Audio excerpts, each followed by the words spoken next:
The smell of death had been following Katherine Donovan for 3 days, and she no longer knew if it was the corpses of her family rotting in the overturned wagon 2 miles back, or the slow decay of her own starving body.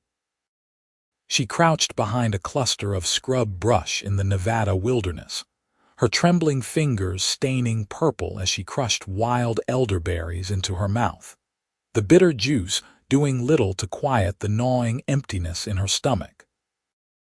The year was 1878, and the unforgiving landscape stretched endlessly in every direction, a sea of sagebrush and dust that had swallowed her hope along with her screams 3 nights ago when the wagon axle had snapped and her father's horses had bolted into the darkness, leaving them stranded. Her mother had died first, the fever taking her quickly. Her father had lasted another day before the wound in his leg from the broken wagon had poisoned his blood. Her younger brother had simply stopped breathing in the night, too weak from thirst and hunger to go on. Katherine had buried them as best she could with rocks and sandy soil, her hands bleeding, her mind fragmenting with each shovelful of earth. She was 19 years old and utterly alone. The berries made her stomach cramp, but she forced herself to swallow them anyway. Fear had become her constant companion, whispering warnings about the mountain lions she heard screaming in the distance, the rattlesnakes that lurked beneath every stone, the possibility that she would simply lie down one day and never get up again. She had been trying to walk toward what she thought was west, toward California where her family had been heading, but the sun confused her, and her legs barely held her weight anymore. Her dress was torn and filthy, her face sunburned and peeling, her lips cracked and bleeding. She had not seen another human being since the accident, and part of her wondered if she had already died, and this was some kind of purgatory designed specifically for her sins. The sound of hoofbeats made her freeze. Katherine pressed herself flat against the ground, her heart hammering so hard she thought it might burst through her ribs. The berries she had been clutching fell from her hand as she tried to make herself invisible among the sparse vegetation. She had heard stories about what happened to women alone in the wilderness, about outlaws and desperados who would do terrible things before leaving a body for the vultures. The hoofbeats grew closer, accompanied by the creak of leather and the soft jingle of spurs. She squeezed her eyes shut, praying to a God she was no longer sure was listening. "Easy now, Buck. Something spooked you." The voice was male, deep and calm, speaking to a horse rather than to her. Katherine risked opening one eye, peering through the gaps in the brush.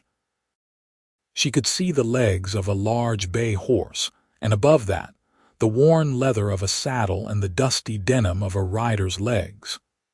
The man had stopped perhaps 20 feet from her hiding place, and she could hear him shifting in his saddle, looking around. She held her breath. "Well, I will be damned," the man said softly, and Katherine realized with sinking horror that he was looking directly at her. "Miss, you can come out. I am not going to hurt you." She did not move. Every muscle in her body had locked with terror. The man dismounted with a fluid grace that spoke of years in the saddle. His boots hit the ground with soft thuds, and she heard him take a few steps closer. "Miss, I can see you there behind that brush. You look like you are in a bad way. I have water and food if you need it." "My name is Pierce Ingram, and I am a ranch hand from just outside Verde. That is about 15 miles northeast of here." 15 miles. Katherine's mind tried to process this information but failed. 15 miles might as well have been 1,500. She could never walk that far in her current condition. "I am going to come a little closer now," Pierce said, his voice still gentle and even. "I am not armed except for the rifle on my saddle, and I am not reaching for it. I just want to help you." Katherine finally found her voice, though it came out as barely more than a croak. "Stay back." "All right," Pierce said immediately, stopping where he was. I will stay right here, but miss, I can see you are not doing well. When was the last time you had water? Real water, not just what you can suck from those berries. She tried to remember and could not. 2 days. 3. Time had become meaningless. I am going to set my canteen down right here and step back, Pierce said. You can come get it when you are ready. No tricks, no conditions. You just look like you need it more than I do. Katherine heard the thunk of metal hitting dirt, and then the sound of boots moving away. She waited for several long minutes, listening for any sign of deception, but all she heard was the man settling down on a rock somewhere to her left, giving her space. Finally, thirst overpowered caution. She crawled forward on her hands and knees, her vision swimming until her fingers closed around the canteen. It was still warm from being carried, and she fumbled with the cap before getting it open and pouring the water into her mouth. She drank too fast and choked, coughing and sputtering, but she could not stop herself. The water was the most beautiful thing she had ever tasted.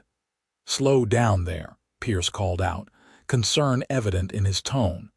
You will make yourself sick drinking that fast after being without. Katherine forced herself to lower the canteen, gasping for breath.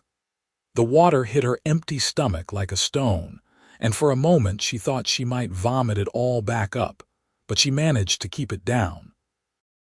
She wiped her mouth with the back of her hand and finally looked at the man who had found her. Pierce Ingram was perhaps 25 or 26, with sun-darkened skin and dark brown hair that hung a bit too long beneath his hat. His face was angular and weathered, with lines around his eyes that suggested he spent most of his time squinting into the sun. He wore a faded blue shirt, brown vest, and dusty denim pants tucked into well-worn boots. There was something solid and dependable about him, like an old oak tree that had weathered countless storms. His eyes, a startling shade of hazel green, regarded her with genuine concern rather than the predatory interest she had feared.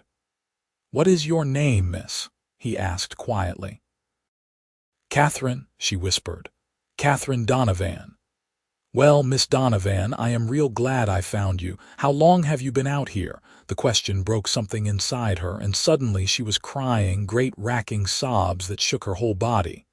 3 days, maybe 4. My family, they are all dead.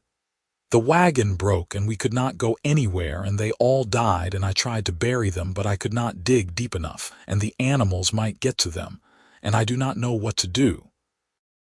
Pierce was on his feet immediately, moving toward her with his hands raised in a gesture of peace. "Hey now, it is all right. You are safe now. I am going to help you." He crouched down a few feet away from her, close enough that she could see the genuine compassion in his eyes. "Can you stand? I need to get you back to town, get some real food in you, and have Doc Miller take a look at you." "I cannot walk 15 miles, Katherine said, her voice breaking. "I tried to walk and I keep falling down." "You are not walking anywhere," Pierce said firmly. "You are riding on Buck with me." "Can you stand if I help you?" She nodded, and he moved closer, sliding an arm around her waist and taking most of her weight as he helped her to her feet. Katherine's legs immediately tried to buckle, but Pierce held her steady. He was strong, she realized, with the kind of wiry strength that came from years of hard physical labor. He smelled like horses and leather and honest sweat, nothing threatening, nothing cruel. "All right, just lean on me," he said, guiding her slowly toward his horse. Buck was a magnificent bay gelding with intelligent eyes and a calm demeanor. Pierce spoke soothingly to the animal as he approached. "We are going to put you up in the saddle first, and then I will mount up behind you. Buck can carry both of us without any trouble. He is stronger than he looks." Getting Katherine into the saddle took several attempts. Her body did not want to cooperate, and Pierce had to practically lift her into place. Once she was settled, he swung up behind her with easy grace, gathering the reins in one hand and wrapping his other arm securely around her waist to keep her from falling. Katherine tensed at the close contact, but Pierce seemed to sense her discomfort. "I've got to hold onto you so you do not fall off," he explained gently. "I give you my word as a gentleman that my intentions are completely honorable. We are just going to get you somewhere safe." Katherine nodded, too exhausted to protest. As Buck began walking, she felt herself swaying in the saddle, and Pierce's arm tightened slightly to keep her upright. The rocking motion of the horse combined with her exhaustion made it nearly impossible to stay conscious. Her head kept lolling forward, and each time Pierce would adjust his grip and say something quiet to keep her awake. "Stay with me now, Miss Donovan. Tell me about your family. Where were you all headed?" "California," Katherine managed to say. "Father wanted to try farming out there. Said the land was fertile and cheap if you were willing to work." "Where were you coming from?" "Missouri. We left in April." That had been months ago. They had been so hopeful then, so full of plans and dreams. Her mother had packed her good china wrapped in newspaper, convinced they would have a fine house in California where she could host proper dinners. Her brother Samuel had been excited about seeing the Pacific Ocean. Her father had talked endlessly about the crops he would plant, the life they would build. All of it was dust now. "I am sorry for your loss," Pierce said, and he sounded like he meant it. "That is a terrible thing to have to go through alone." Katherine did not respond. She was struggling just to keep breathing, to stay awake, to not slip into the darkness that kept pulling at the edges of her consciousness. The landscape passed in a blur of brown and gray and dusty green. Sometimes Pierce would point out landmarks, trying to keep her engaged. "See that rock formation there? Looks like a church steeple. We call it the cathedral. Means we are about halfway to town." Time lost all meaning. Katherine would drift into a kind of half-sleep, only to jerk awake when Pierce spoke to her or when Buck stumbled slightly on the uneven ground. The sun was beginning to sink toward the horizon, painting the sky in shades of orange and pink, when buildings finally appeared in the distance. Verde was a small town, the kind that had sprung up to service the miners and ranchers scattered throughout the Nevada territory. Katherine could see a main street lined with wooden buildings, some painted, others just weathered gray wood. There was a general store, a saloon, what looked like a church, and various other establishments she could not quite make out in her current state. Pierce guided Buck directly to a building with a sign that read "Dr. Miller, Physician and Surgeon." "Doc," Pierce called out as he dismounted, keeping one hand on Katherine to steady her. "Doc Miller, you in there? I need help out here." An older man emerged from the building, wiping his hands on a cloth. He had white hair and spectacles perched on his nose, and he took one look at Katherine before springing into action. "Good Lord, Pierce, where did you find her?" "About 15 miles southwest, living on berries and desperation," Pierce said. He reached up and carefully lifted Katherine down from the saddle. Her legs would not hold her at all now, and he simply scooped her up in his arms like she weighed nothing at all. "Her family died a few days back, left her stranded." Doc Miller led the way inside, directing Pierce to lay Katherine on an examination table. The room smelled like carbolic acid and camphor, sharp and medicinal. Katherine stared up at the ceiling as the two men moved around her, Pierce stepping back to give the doctor room to work. "Miss Donovan, I am going to examine you now," Doc Miller said. His voice was professional but kind. "You are severely dehydrated and malnourished." "When was the last time you had a proper meal?" Katherine tried to think. "Before the accident. 5 days ago, maybe 6. The doctor made a disapproving sound and began his examination, checking her pulse, her eyes, listening to her heart and lungs. He poked and prodded while asking questions about her symptoms, her family's illnesses, what she had been eating and drinking. Pierce stood near the door, his hat in his hands, watching with a concerned expression. "She's going to need several days of rest and careful feeding," Doc Miller finally announced. "Her stomach has shrunk from not eating. We have to build her back up slowly or she will just vomit everything back up. She also has some mild sun poisoning and dehydration severe enough that she should not have been able to walk at all. It is a miracle you found her when you did, Pierce. Another day or two and we would have been planning a funeral instead of a recovery." Pierce nodded seriously. "What do you need me to do?" "She needs somewhere to stay, somewhere quiet where she can rest and be fed regular small meals.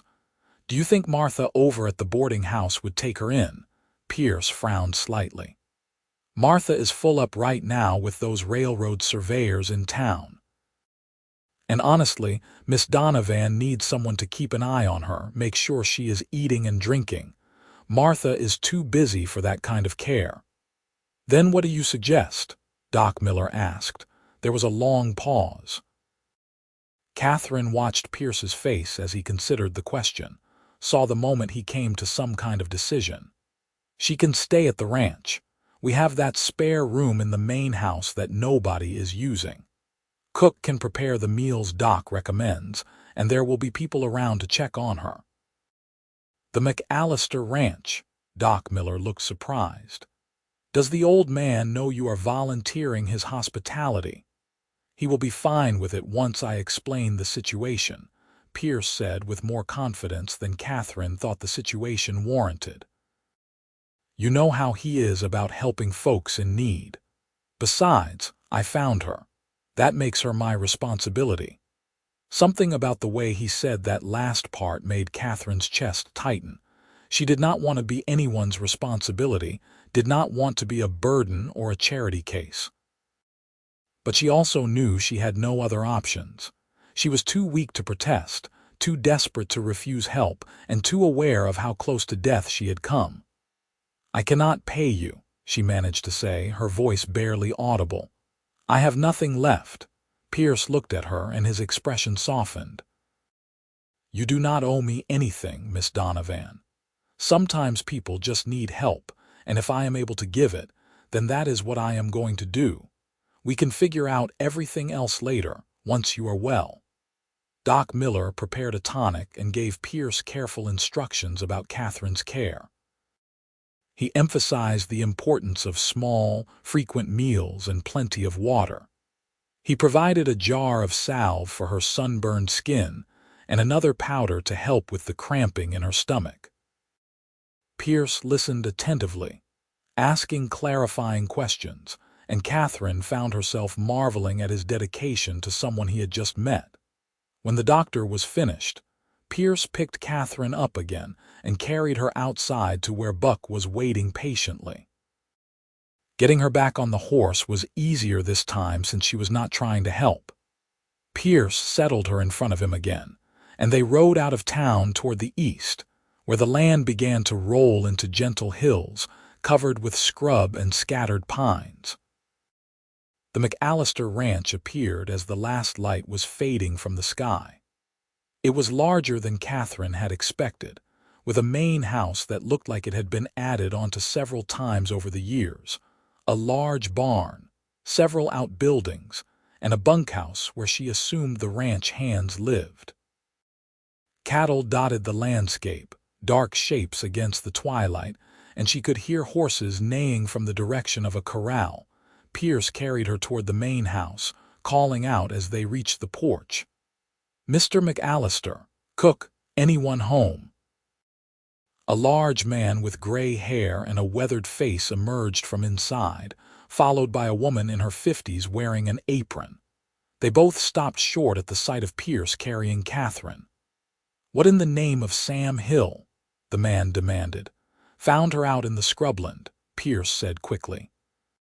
"She has been surviving on berries for nearly a week after her family's wagon broke down and they all died."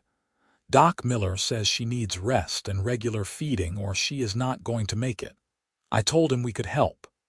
The woman, who Katherine assumed was Cook, immediately bustled forward. "Oh, you poor dear. Bring her inside, Pierce. We will put her in the guest room. Mr. McAllister, stop standing there looking thunderous and go tell one of the boys to bring in some broth from the kitchen." Mr. McAllister, who clearly was not used to being ordered around, nonetheless did as he was told. Pierce carried Katherine through a simply furnished parlor and down a hallway to a small bedroom. It was clean and spare, with a bed covered in a simple quilt, a washstand, and a chair by the window. Cook was already pulling back the covers and fluffing the pillow. "Set her down here, gently now," Cook instructed. Once Katherine was settled on the bed, Cook began unlacing her boots. "Pierce, you go fetch some water for washing. This child is filthy and needs to be cleaned up before she gets into these clean sheets properly." Pierce nodded and left the room.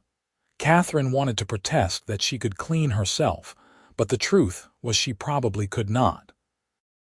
Her arms felt like they were made of lead, and her entire body ached with a deep, bone-weary exhaustion that went beyond anything she had ever experienced. Cook was efficient and gentle as she helped Katherine out of her filthy, torn dress and into a clean nightgown that was several sizes too large. She washed Katherine's face, hands, and feet with warm water and a soft cloth, clucking her tongue at the state of her sunburned skin and cracked lips. "You have been through the mill, have you not?" Cook said softly. "Well, you are safe now. We will get you fixed up in no time." Pierce returned with a bowl of thin broth and a cup of water. Cook took them from him and shooed him toward the door. "She does not need an audience while she eats. Go tell Mr. McAllister what is happening and let me take care of her." Katherine managed to eat half the broth before her stomach protested. Cook did not push her, simply set the bowl aside and helped her lie back against the pillows. "You rest now," Cook said, pulling the quilt up around Katherine's shoulders. "I will be back in a few hours with more broth. You need to eat small amounts regularly until your stomach can handle more." Katherine wanted to thank her, wanted to express her gratitude for the kindness being shown to a complete stranger, but sleep pulled her under before she could form the words. The next few days passed in a haze of sleeping and waking, of sips of water and spoonfuls of broth that gradually became thicker and more substantial. Cook was there every few hours without fail, coaxing Katherine to eat a little more, drink a little more. Pierce stopped by twice a day, morning and evening, to check on her progress. He would sit in the chair by the window and tell her about the ranch, about the work he did, about the town and the people who lived there. His presence was oddly comforting, and Katherine found herself looking forward to his visits. On the fourth day, she was finally strong enough to sit up in bed without feeling dizzy. Cook brought her a bowl of oatmeal with honey and a biscuit, and Katherine managed to eat all of it without her stomach rebelling. Pierce arrived for his evening visit to find her sitting up, her hair brushed and braided by Cook, looking almost human again. "You are looking better," he said, genuine pleasure evident in his voice. He settled into his usual chair. "Getting some color back in your cheeks." "Thanks to you," Katherine said. Her voice was still rough but stronger than it had been. "You saved my life." Pierce looked uncomfortable with the praise. "I was just in the right place at the right time. Anyone would have done the same." "I do not think that is true," Katherine said quietly. "A lot of people would have just left me there or taken advantage of me when I was helpless." "You did neither of those things. You brought me somewhere safe and made sure I was cared for." He shrugged, clearly not knowing how to respond. They sat in comfortable silence for a moment before Katherine spoke again. "Tell me about yourself." "All I know is that you are a ranch hand and you have a very patient horse." Pierce chuckled. "Not much to tell, really. I have been working ranches since I was 16. My parents died of influenza when I was 15, and I needed to make my own way.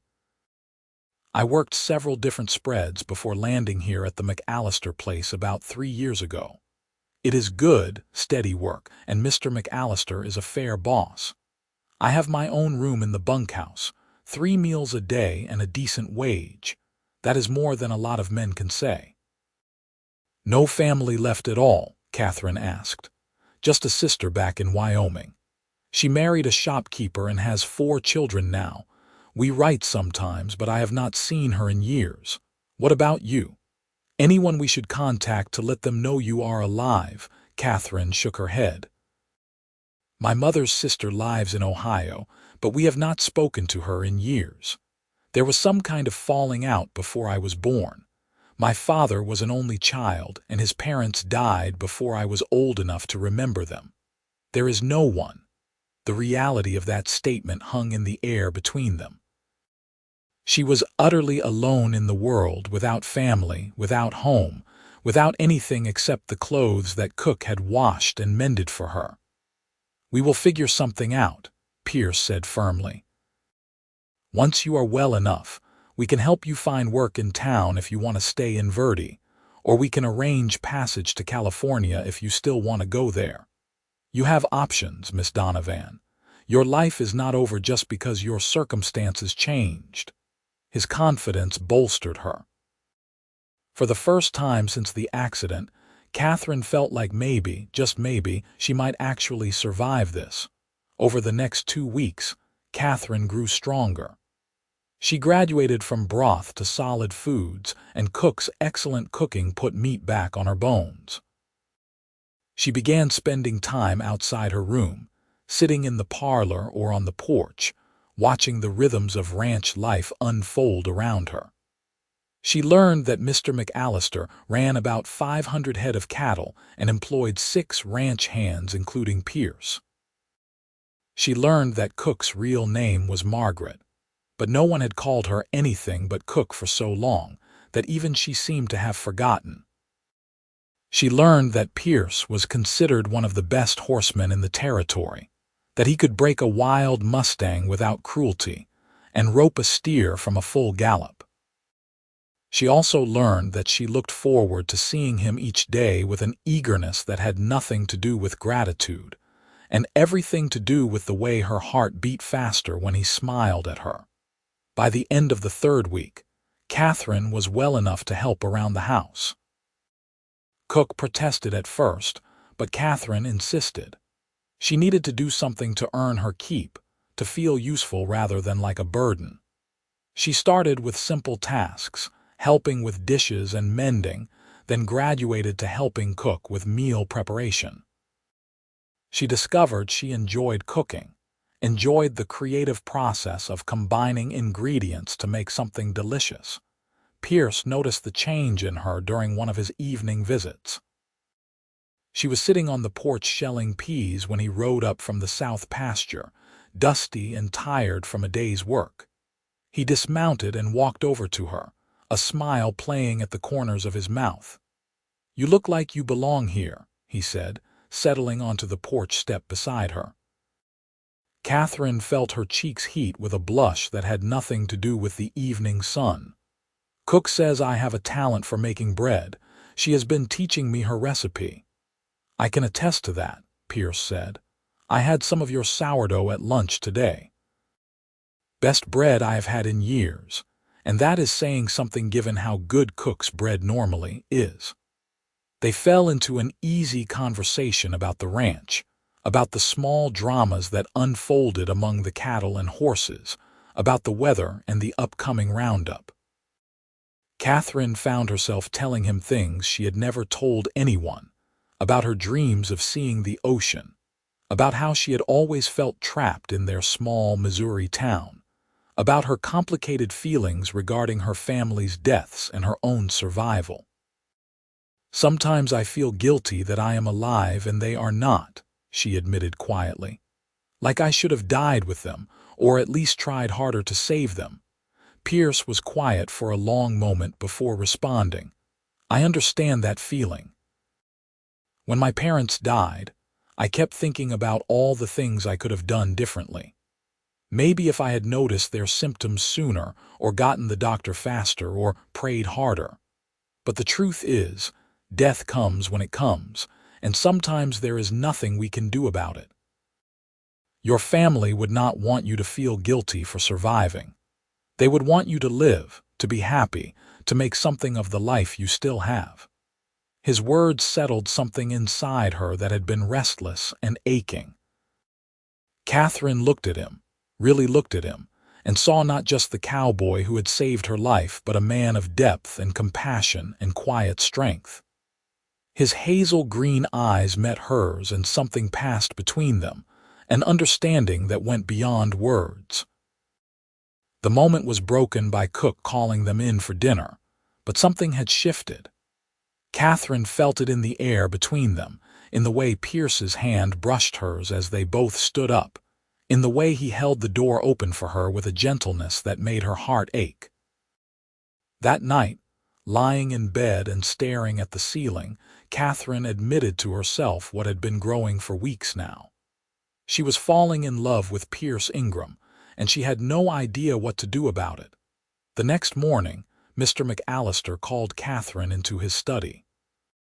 She went nervously, unsure what the ranch owner wanted. He was a gruff man, not unkind but not particularly warm either, and they had barely spoken since her arrival.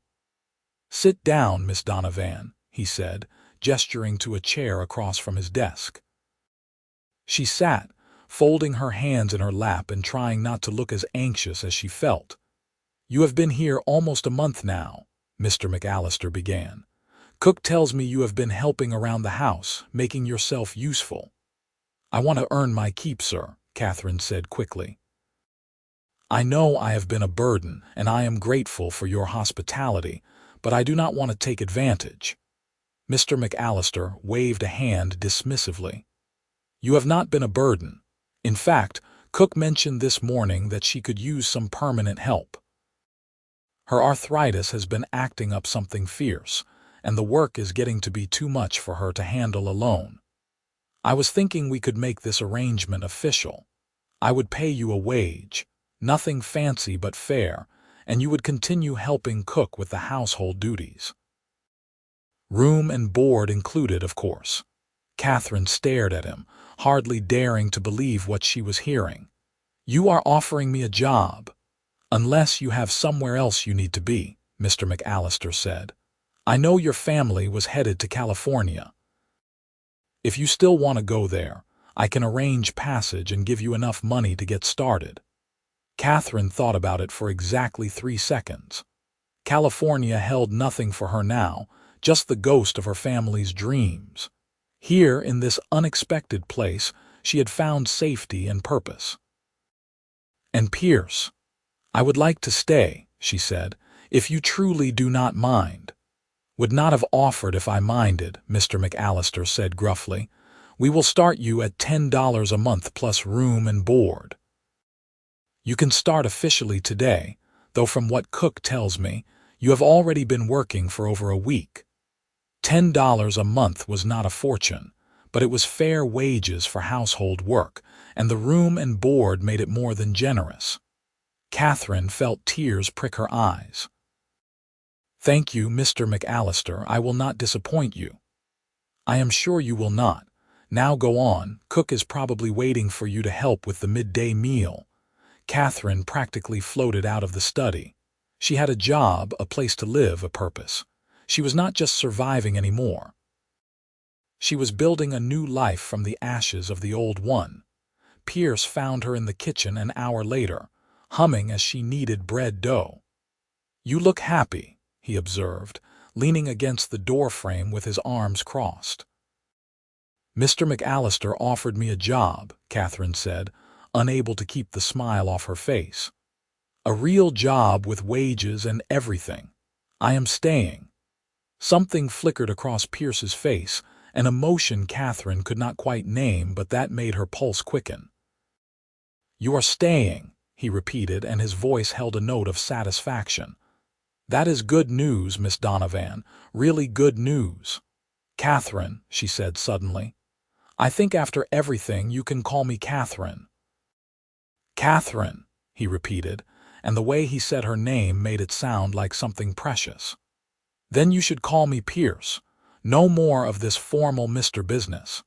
From that day forward, their relationship deepened in small but significant ways. Pierce began seeking out opportunities to spend time with Katherine beyond his usual check-in visits.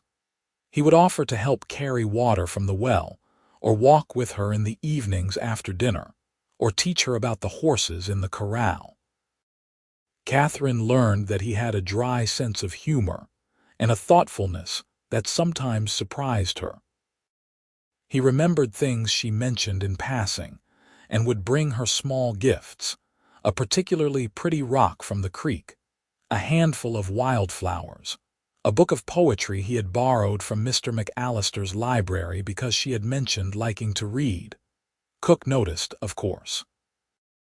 One afternoon, while they were making preserves from wild plums, she gave Katherine a knowing look.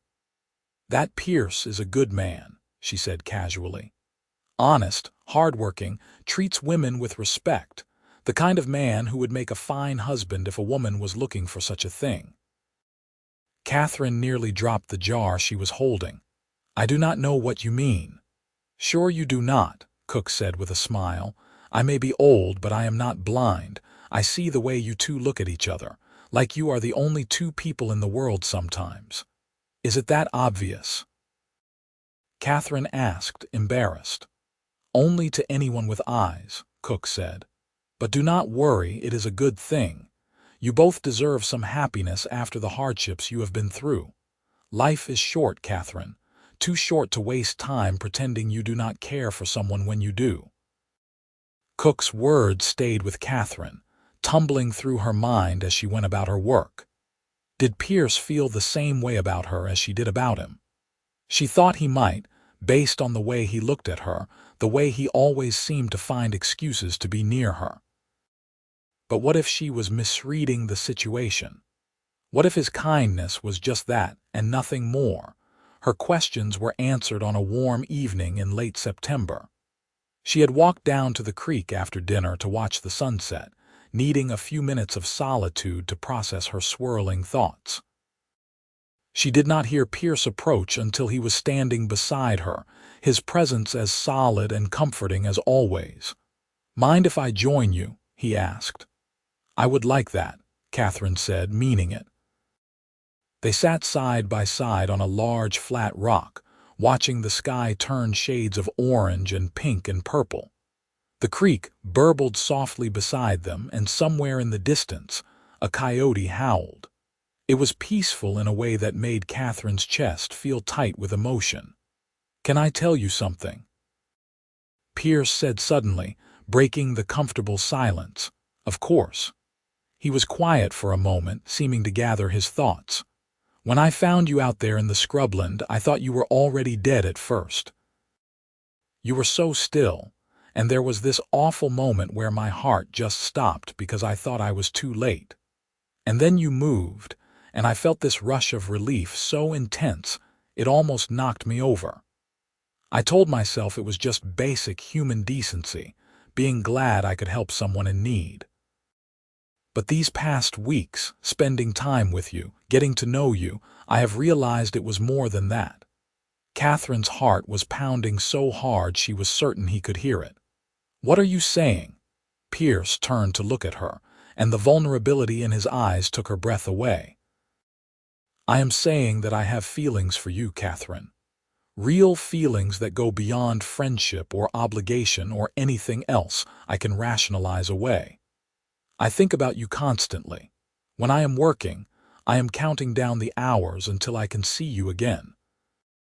When I am with you, I feel like the world makes sense in a way it never has before. I know this probably is not fair, saying all this when you are still recovering from losing your family, when you are probably not ready to think about anything like this. But I needed you to know. I needed to be honest." Katherine felt tears sliding down her cheeks, but they were not tears of sadness. "Pierce, I have been falling in love with you since the day you carried me into Doc Miller's office and promised me I was going to be all right. I tried to fight it, tried to tell myself it was just gratitude or dependence or trauma, but it is not any of those things. It is real, and it is terrifying, and I do not know what I would do if you did not feel the same way. Pierce reached out and gently wiped the tears from her cheeks with his thumb. You are not going to have to find out, he said softly. Then he leaned in and kissed her, a gentle, tentative kiss that held all the promise of everything they could be together. Katherine kissed him back, her hand coming up to rest against his chest where she could feel his heart beating as fast as her own. The kiss deepened, becoming less tentative, more sure. When they finally pulled apart, both were breathless. I love you, Pierce said, his forehead resting against hers. I know it is fast. I know we have not known each other that long, but I love you. I love you too, Katherine whispered back. I did not think I would ever feel this way about anyone. I thought that part of my life was over before it even began. It is just beginning, Pierce said. He pulled back enough to look at her properly, his eyes searching her face. I do not have much to offer you. I am just a ranch hand with some savings and a lot of dreams. But I will work hard, I will treat you right, and I will spend every day trying to make you happy if you will let me. That is all I could ever want, Katherine said. She kissed him again, and this time she put into it all the hope and love and gratitude that filled her heart to bursting. They sat by the creek until the stars came out, talking about their future in tentative, hopeful terms. Pierce wanted to save enough money to buy his own small ranch someday, just enough land for a modest herd and a house they could call their own. Katherine told him about her dream of having a garden, a real one with vegetables and flowers and maybe a small orchard. They talked about children, how many they might want, how they would raise them with kindness and love. They talked until the night grew cold and they had to walk back to the ranch house, hand in hand, both of them feeling like they had finally found what they had been searching for, without even knowing they were searching. The announcement of their courtship was met with knowing smiles from Cook and a gruff nod of approval from Mr. McAllister. The other ranch hands congratulated Pierce with good-natured ribbing, clearly happy for him. The whole ranch seemed to settle into a warm contentment as everyone watched the young couple navigate the early days of their relationship. Pierce courted Katherine properly, despite their mutual confessions of love. He took her for rides around the ranch on Sundays, always with a chaperone within shouting distance to protect her reputation.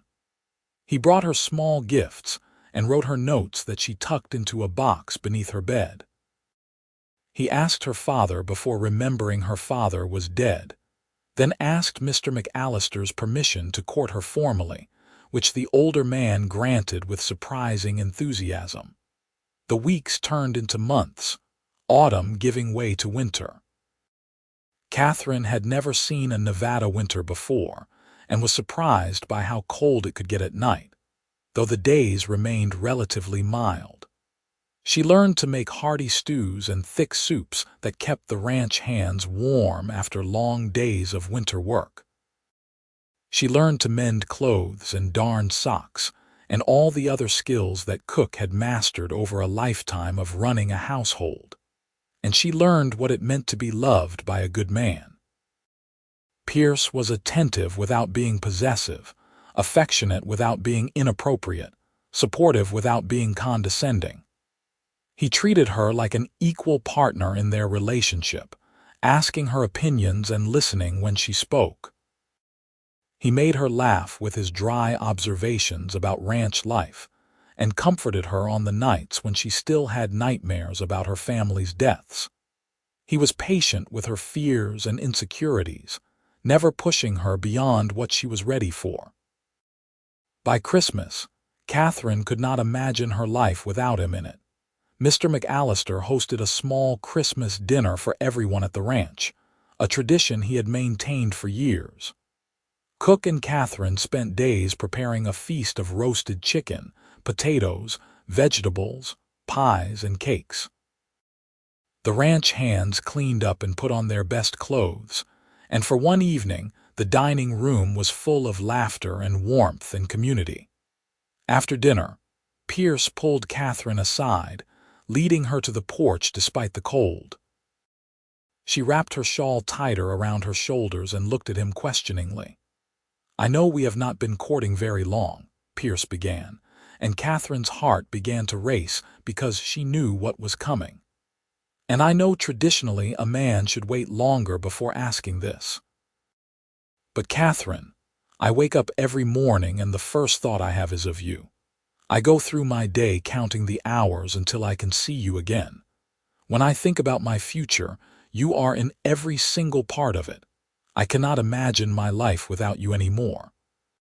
He dropped to one knee, pulling a simple gold band from his pocket. "This was my mother's ring. It is the only thing I have left of her. Katherine Donovan, will you marry me? Will you let me spend the rest of my life loving you and making you happy?" Katherine was crying again, but she was also smiling so wide her face hurt. "Yes," she said, not even needing to think about it. "Yes, 1,000 times yes." Pierce slipped the ring onto her finger. It fit perfectly, as if it had been made for her. He stood and swept her into his arms, spinning her around before kissing her deeply. When he set her back down, they were both laughing and crying at the same time. They were married in March, a simple ceremony in the small church in Verde with Cook and Mr. McAllister standing as witnesses, and the ranch hands filling the pews. Katherine wore a dress that Cook had helped her make from fabric Pierce had bought in town, a simple but elegant design in pale blue that made her eyes shine. Pierce wore a new suit that probably cost him a month's wages, and he looked so handsome that Katherine's breath caught when she saw him waiting for her at the altar. The ceremony was short and sweet, the pastor reading from Corinthians about love being patient and kind. When he pronounced them husband and wife, Pierce kissed Katherine with such tenderness that several of the ranch hands had to wipe their eyes discreetly. The celebration afterward was held at the ranch, with food and music and dancing that lasted well into the night. Katherine had never been so happy. Everywhere she looked, she saw people who had become her family over the past months, all of them rejoicing in her happiness. She danced with Pierce until her feet hurt, then danced some more because she could not bear to let go of him. When the party finally wound down, and the guests had all left or found places to sleep off their celebrations, Pierce carried Katherine over the threshold of a small cabin at the edge of the property that Mr. McAllister had given them as a wedding present. It was modest, just 2 rooms and a loft, but it was theirs. Pierce had spent every spare moment over the past weeks fixing it up, repairing the roof, replacing broken boards, building furniture. Katherine looked around at the simple but sturdy table, the rocking chair by the fireplace, the bed frame that Pierce had constructed with his own hands, and felt her heart overflow with love for this man who had given her so much. That night, they consummated their marriage with a tenderness and passion that left them both breathless and clinging to each other in the darkness. Pierce was gentle and patient, making sure Katherine felt safe and cherished every moment. Afterward, lying in his arms with her head on his chest, listening to his heartbeat, Katherine reflected on how far she had come from that desperate, starving girl hiding in the scrub brush. "What are you thinking about?" Pierce asked, his hand stroking through her hair. "About how close I came to dying," Katherine said honestly. "About how if you had ridden past a different way that day, or if you had decided not to investigate what spooked your horse, I would be dead in the desert and none of this would have happened. It is terrifying and miraculous all at once." Pierce tightened his arms around her. "I thank God every day that I found you. "You are the best thing that ever happened to me, Katherine Ingram." Katherine smiled at her new name. Katherine Ingram. It sounded right, like it was the name she was always meant to have. "You saved my life, Pierce." "In every way a person can save another." "You saved mine too," he said. "I did not even realize I was lonely until you showed me what it felt like to have someone to come home to." They fell asleep in each other's arms, both of them feeling like the luckiest people in the world. The first year of their marriage was full of adjustments and discoveries. Katherine learned the rhythms of being a ranch wife, managing their small household while still helping cook at the main house several days a week for extra income. Pierce continued working for Mr. McAllister, but spent every spare moment improving their cabin and the small plot of land around it. He built Katherine a chicken coop and bought her 6 hens so she could have fresh eggs. He cleared a space for the garden she had dreamed about and spent hours turning the rocky soil until it was ready for planting in the spring. Katherine planted her garden with seeds she had carefully selected from the general store in Verdi. Tomatoes, beans, squash, carrots, potatoes, and a whole section devoted to herbs and flowers. She tended it carefully, watering and weeding and protecting it from the rabbits that tried to steal her vegetables. Pierce would come home from long days of work to find her in the garden, dirt under her fingernails and sun on her face, looking more content than he had ever seen anyone look. "You are happy," he observed one evening, watching her harvest lettuce for their dinner. "I am," Katherine agreed. "I never thought I could be this happy again after everything that happened. But this, right here with you, it is everything I ever wanted and things I did not even know I wanted." That summer, Katherine discovered she was pregnant. She told Pierce on a warm June evening, unable to keep the news to herself any longer. His reaction was everything she could have hoped for. He picked her up and spun her around, then immediately set her down looking worried that he might have hurt her or the baby. They spent the evening making plans, talking about names and where they would put the cradle and what kind of parents they wanted to be. The pregnancy was not easy. Katherine suffered from terrible morning sickness for the first 3 months, and Pierce would hold her hair back while she was sick, then bring her weak tea and dry toast to help settle her stomach. As she grew bigger, her back ached and her feet swelled, and Pierce would massage them for her every evening without complaint. He fussed over her constantly, worrying about whether she was eating enough, resting enough, staying cool enough in the summer heat. Cook thought his worrying was hilarious. "That is what happens when men who love their wives find out they are going to be fathers," she told Katherine. "They become mother hens. Enjoy it while it lasts." Mr. McAllister gave Pierce extra time off as Katherine's due date approached, not wanting him to be out on the range when the baby decided to come. Pierce spent those days hovering around Katherine, driving her slightly crazy with his constant attention, but also making her feel incredibly loved and safe. The baby came on a cold February morning in 1880, almost 2 years to the day after Pierce had found Katherine in the wilderness.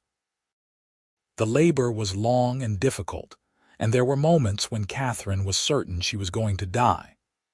But Doc Miller was there, and Cook, and most importantly Pierce, who held her hand and whispered encouragement and looked at her like she was the strongest, bravest person he had ever seen. When the baby finally arrived, a healthy boy with Pierce's hazel green eyes and a powerful set of lungs, Katherine wept with relief and joy. Pierce cut the cord with shaking hands, then cradled his son with a look of such pure wonder that it made everyone in the room tear up. "He is perfect," Pierce said, his voice choked with emotion. "Katherine, he is absolutely perfect." They named him Samuel Pierce Ingram after Katherine's brother and his father. Little Samuel was a good baby, healthy and strong, and he brought so much light into their lives that sometimes Katherine felt like her heart might burst from the fullness of it all. Watching Pierce with their son was a revelation. He was a natural father, patient and gentle and completely besotted. He would talk to Samuel for hours, telling him about the ranch and the horses and all the things they would do together when he was older. He changed diapers without complaint and walked the floor with Samuel during the night so Katherine could rest. He built a cradle that rocked gently and carved wooden toys for when Samuel was old enough to play. Life settled into a new rhythm centered around their growing family. Katherine managed their household and cared for Samuel, while still maintaining her garden and helping cook when she could. Pierce worked hard, saving every penny he could toward his dream of owning his own ranch.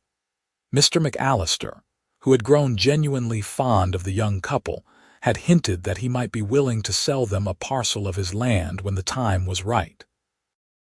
The years passed quickly, marked by Samuel's milestones. His first smile, his first tooth, his first steps taken while holding onto Pierce's fingers. When Samuel was 2, Katherine became pregnant again. This pregnancy was easier than the first, and in the spring of 1882 they welcomed a daughter they named Mary, after Pierce's mother. Mary had her mother's dark curls and her father's smile, and Samuel immediately appointed himself her protector. Their little cabin was bursting at the seams with 2 children, and Pierce knew it was time to make his dream a reality. He approached Mr. McAllister about buying land, and to his surprise and gratitude, the older man offered him not just land but cattle to stock it with at a price Pierce could manage with his savings and a reasonable loan. In the summer of 1883, the Ingram family moved into a new house on their own land, 200 acres carved out of the western edge of the McAllister Ranch. The house was small but well built, with 3 bedrooms and a proper kitchen that made Katherine cry with happiness. Pierce built a barn for the 20 head of cattle that were the foundation of their herd and a stable for their horses. It was hard work, building a ranch from scratch while caring for 2 small children, but they did it together. Katherine managed the household, tended an even larger garden, and began selling her preserves and baked goods in town for extra income. Pierce worked from dawn to dusk, building fences, tending cattle, breaking horses to sell. They fell into bed exhausted every night but woke each morning with purpose and determination. Samuel grew into a bright, energetic boy who followed his father everywhere, already showing signs of having Pierce's way with animals. Mary was quieter but equally determined, with a stubborn streak that made her mother laugh. In 1885, they welcomed another son, Thomas, and 2 years after that, a daughter they named Grace.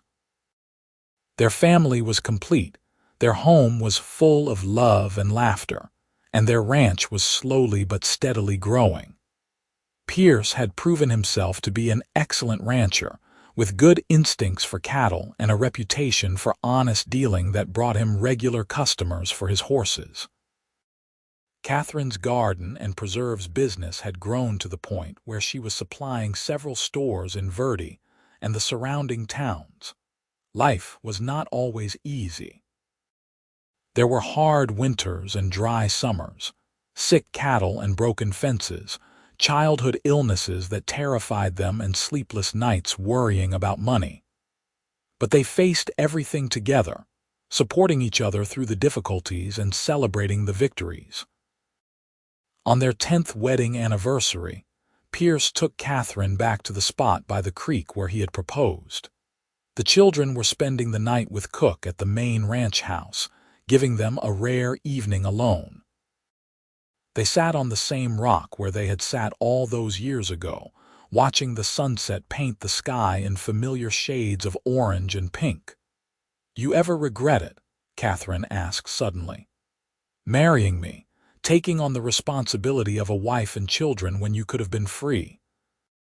Pierce looked at her like she had lost her mind. "Are you serious? Katherine, marrying you and building this life with you is the best thing I have ever done. You and our children are everything to me.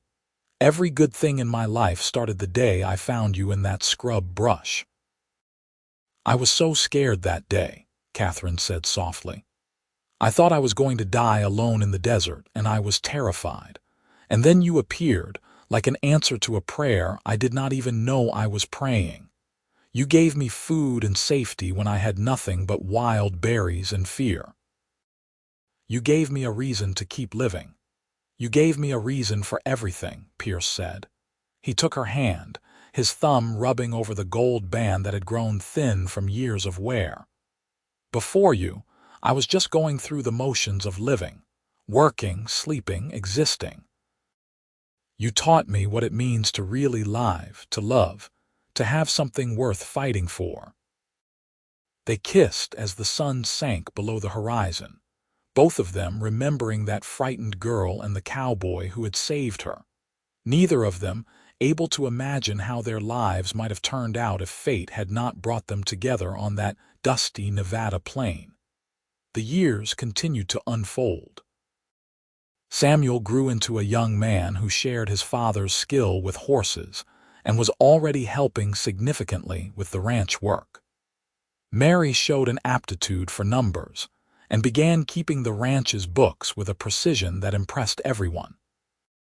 Thomas was the dreamer of the family, always wandering off to explore and coming back with stories and interesting rocks. Grace was the baby, sweet and charming, who could wrap her father around her little finger with a single smile. Katherine watched her children grow with a mixture of pride and bittersweet nostalgia for their younger years. She saw pieces of her own lost family in them sometimes. Samuel's serious expression that reminded her of her father, Mary's laugh that sounded like her mother's, Thomas's curiosity that was pure Samuel Donovan. But mostly she saw Pierce in them, his kindness and determination and fundamental decency. In 1895, when Katherine was 36 and Pierce 42, they celebrated both their 17th wedding anniversary and the success of their ranch, which had grown to over 500 acres and 300 head of cattle. They were not wealthy by any means, but they were comfortable, respected in the community, and surrounded by family and friends. Mr. McAllister, now in his 80s, had effectively retired and spent most of his time giving unsolicited advice and bouncing his honorary grandchildren on his knee. Cook, who had also aged but remained as sharp and capable as ever, had moved into the main ranch house permanently and helped Katherine with the overwhelming task of feeding 4 growing children and whatever ranch hands were around. It was a good life, a full life, so different from anything Katherine could have imagined during those desperate days of surviving on berries and fear. Sometimes she would stand in her garden, surrounded by the abundance she had created, and remember that starving girl who had thought her life was over.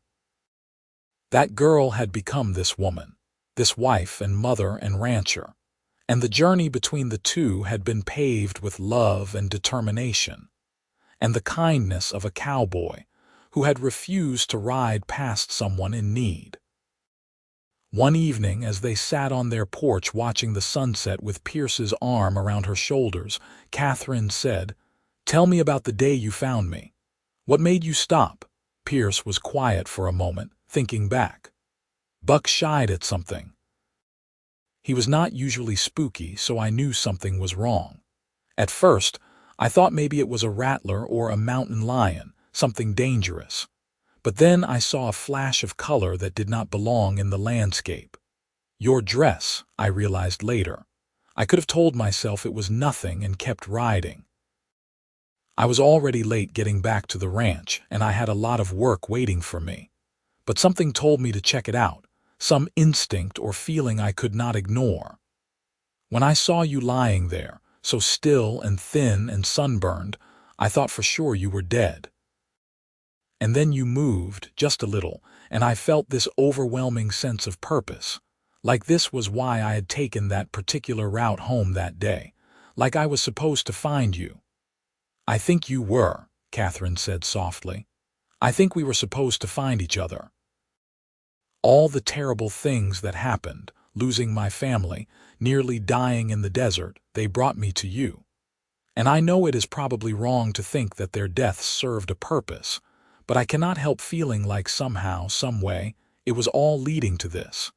To us. To us, Pierce agreed, pulling her closer. To this life we have built together.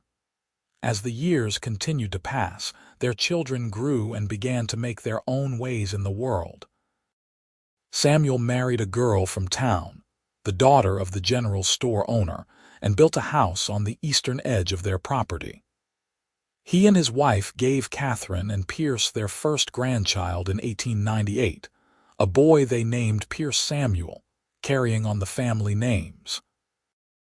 Mary, true to her independent nature, announced she wanted to go to San Francisco to study at a business college. Pierce was reluctant at first, worried about his daughter in the big city, but Katherine convinced him to let her go. Mary returned 2 years later with a degree in accounting, and took over the financial management of not just their ranch but several others in the area, becoming a respected businesswoman in her own right. Thomas, the dreamer, became a teacher in the small schoolhouse in Verdi, much to everyone's surprise. He had a gift for explaining things to children and making learning exciting, and he was beloved by his students. Grace, the youngest, married a young veterinarian who had moved to the area, and they settled just outside town where he could serve the ranching community. All 4 children stayed close, building their lives within the orbit of their parents' ranch, and Katherine and Pierce found themselves at the center of a large, loving, chaotic extended family. Sunday dinners at their house became legendary, with tables groaning under the weight of food and the house ringing with laughter and conversation. In 1903, Katherine turned 44 and Pierce 51. They were grandparents 4 times over, with another grandchild on the way. Their hair had started to go gray, and they moved a bit slower than they used to, but their love for each other had only deepened with time. They had weathered storms both literal and figurative, had celebrated triumphs and mourned losses, had built a legacy that would continue long after they were gone. One late summer evening, reminiscent of so many that had come before, they sat together on their porch as the sun set over their land. The cattle were settling down for the night, and somewhere in the distance, one of their grandchildren was laughing. Katherine rested her head on Pierce's shoulder, feeling the solid warmth of him, marveling as she still did after all these years at how safe she felt with him. "I love you," she said, simple words that held the weight of 25 years of marriage. "I love you too," Pierce replied, kissing the top of her head. "Every day, Katherine, every single day." They sat in comfortable silence as the stars began to appear, both of them thinking about the long journey that had brought them to this moment. From a desperate girl surviving on wild berries and fear, to a confident woman surrounded by love and family. From a lonely cowboy going through the motions of life, to a man who had found his purpose in loving and being loved. From that chance encounter in the Nevada scrubland to this porch, this life, this love that had sustained them through everything. The night grew cool, and they eventually went inside to the house that had become the heart of their family's world. They climbed into bed together as they had done thousands of times before, Pierce's arm coming around Katherine's waist, pulling her close. She fit against him perfectly, as she always had. 2 people who had found each other against all odds and had built something beautiful from the ashes of tragedy. As Katherine drifted off to sleep, she thought about that cowboy who had brought her proper food and safety when she had nothing, who had given her a reason to live when she wanted to give up. He had saved her life that day in the wilderness, but the truth was he continued to save her every day with his love, his support, his unwavering presence. And she had saved him too, had given his life meaning and purpose and joy he had never known existed. They were each other's miracle, each other's answered prayer, and the love story that had begun with survival had become something so much greater, a testament to the power of compassion, the strength of commitment, and the enduring nature of true love. In the years that followed, Pierce and Katherine continued to be the heart of their family. They watched their grandchildren grow and begin to have children of their own. They celebrated 50th wedding anniversaries for themselves and watched their children's marriages mature and deepen. They faced the inevitable losses that come with age, saying goodbye to Mr. McAllister and then Cook, both of whom had been family in every way that mattered. Through it all, they had each other. When Pierce developed arthritis that made ranch work difficult, Katherine was there to help him adjust to a new role as advisor rather than active worker. When Katherine's eyesight began to fail, Pierce read to her every evening from the books she loved. They adapted to each change, supporting each other through every challenge, their love as strong in their 70s as it had been in their 20s. Their golden wedding anniversary in 1928 was celebrated with 3 generations of family gathered at the ranch that had grown from Pierce's dream into a thriving operation managed primarily by Samuel and his sons. Katherine, now 70 and still sharp as a tack despite her failing vision, sat beside Pierce, now 77 and moving slowly but still full of the quiet strength that had first drawn her to him. As the celebration wound down and family members began heading to their various homes, Pierce and Katherine found themselves alone on the porch once more. 50 years had passed since Pierce had said, "I do," to the frightened young woman he had rescued from the desert. 50 years of building a life together, of facing hardships and celebrating joys, of loving each other through everything life had thrown at them. 50 years, Katherine said wonderingly. It feels like both forever and no time at all. Best 50 years of my life, Pierce said, his voice rougher with age but still holding that note of absolute certainty when he spoke of his love for her. I would do it all again, every bit of it, just to end up right here with you. We built something good, did we not? Katherine asked, gesturing to encompass not just the ranch but their family, their legacy, their life together. From nothing but wild berries and fear we built all of this. We did, Pierce agreed. Because you were brave enough to survive, and I was lucky enough to find you, and we were both smart enough to recognize what we had when we found each other. Katherine reached for his hand, their fingers intertwining with the ease of 5 decades of practice. You saved my life, Pierce Ingram. And then you gave me a life worth saving. You saved mine right back, Pierce said. Gave me purpose and love and a family I never dreamed I could have. We saved each other, Katherine. That is what love does. As the stars came out above them, they sat together in the comfortable silence of 2 people who had shared a lifetime. They did not need words to communicate anymore. They knew each other's thoughts and feelings as well as they knew their own. They were 2 halves of a whole, bound together by choice and love, and the shared experience of building something lasting from the ruins of tragedy. When they eventually went to bed that night, they held each other close, as they had done every night for 50 years. Pierce pressed a kiss to Katherine's forehead, and she smiled against his chest, listening to the steady beat of his heart. I love you, she whispered. I love you too, he replied. Always have, always will. They fell asleep in each other's arms, 2 souls who had found each other against impossible odds, and had loved each other through every challenge life could present. From wild berries and fear to proper food and safety, from desperate survival to abundant life, from strangers to soulmates, their journey had been extraordinary.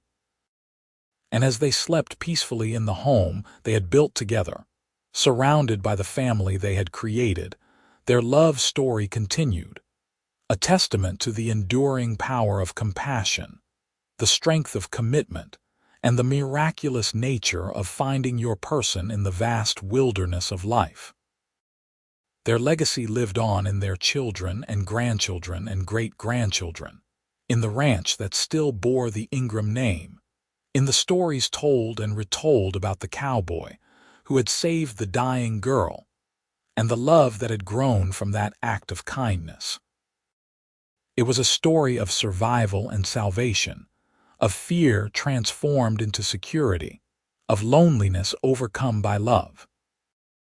And it was a story that proved, beyond any doubt, that sometimes the worst moments of our lives can lead to the best things that ever happened to us, if we are brave enough to keep going and lucky enough to have someone reach down and pull us up when we need it most. Pierce had been that someone for Katherine, and she had been that someone right back for him. And together they had built a life that neither could have imagined in their darkest moments. As the years went on, and they both eventually passed peacefully in their sleep within months of each other, too connected to bear being separated for long, their story became legend in the small Nevada town that had witnessed their romance. The Ingram Ranch remained in family hands, a thriving testament to what two people could build together when they combined love with determination.